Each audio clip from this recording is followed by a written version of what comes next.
We looked at some options and we decided, how could we build a first-time home buyer program that made sense for how we need to structure our program and our loans. You have these hobby farmers.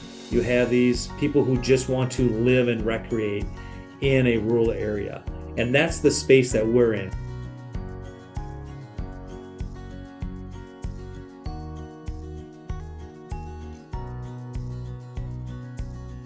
As we've done some research and understanding and kind of watched the markets change, a couple of years ago, we decided, you know what, we really needed to help out these first-time home buyers. And so we looked at different options and we came up with 0% down.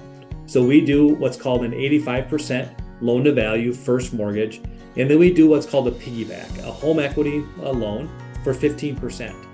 And there's no mortgage insurance because we're utilizing two different loans. So you know, we're able to look at really only our portfolio standards and say, hey, does this make sense?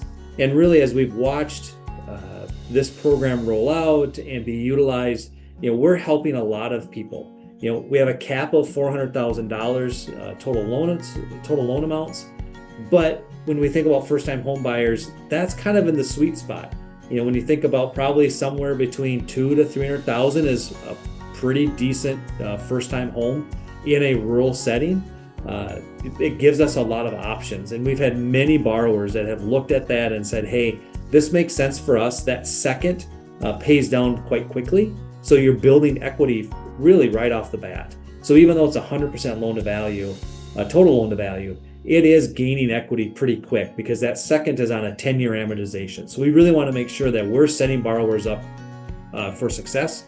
We do ask that borrowers go through an education program that really talks about all the things we've talked about.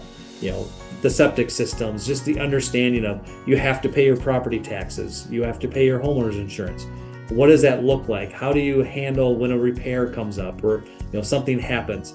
So we're really trying to make sure that people understand that, yep, it is different living in a rural area. It's especially different when you're a first-time home buyer.